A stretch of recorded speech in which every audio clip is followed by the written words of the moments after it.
Well, it actually happened. Banzai! Yes, indeed.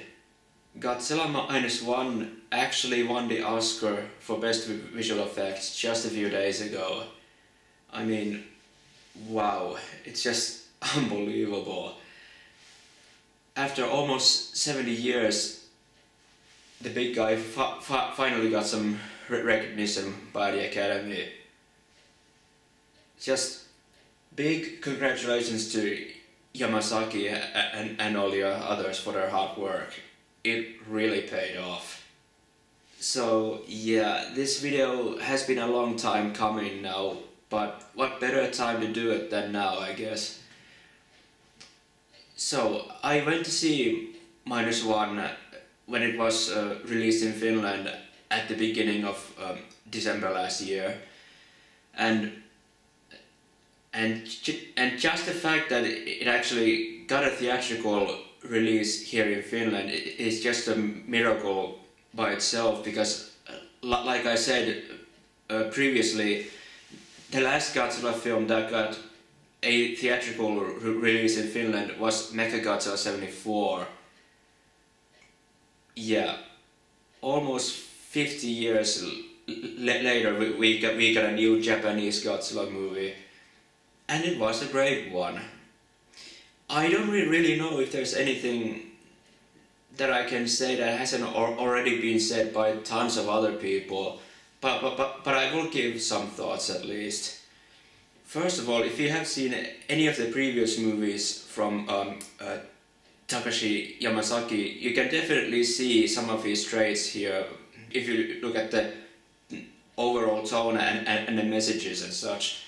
He pretty much always excels in coming up with these great characters in his movies, and this one is no exception. Minus One definitely has the best human story in a Godzilla movie since Godzilla against Mechagodzilla, I would say. Speaking of which, the lead actor Ryunosuke Kamiki, who I've previously known mainly from his voiceover work in stuff like Your Name, wow, what a performance from him. He really makes you feel for him in this. The way he goes through like all of this war trauma is just really well done. The female lead, Minami Hanabe, also gives a very heartfelt performance in this.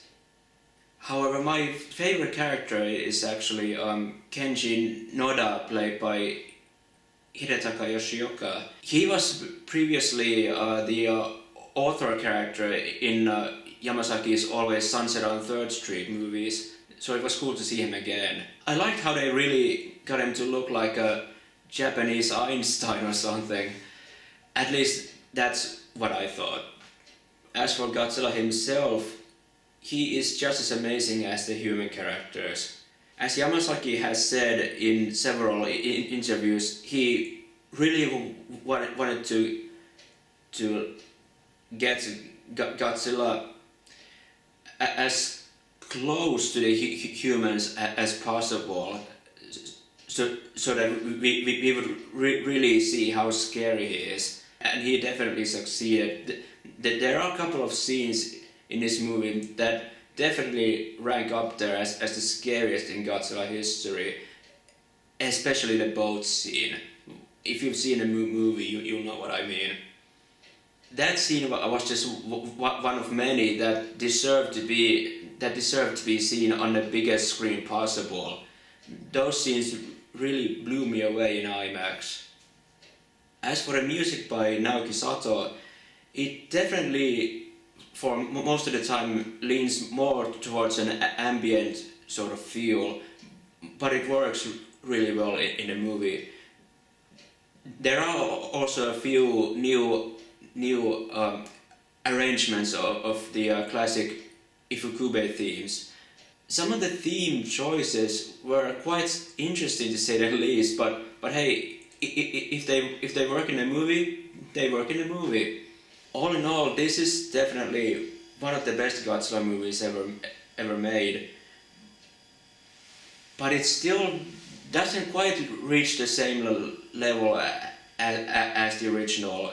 If you ask me, the original 54 movie still has set the bar really high, and I don't think any movie will reach quite that status quite soon. In the end, I give Godzilla Minus One a very strong 4 out of 5. If you got the chance to see it on a big screen, then good for you. And again, bravo for that Oscar.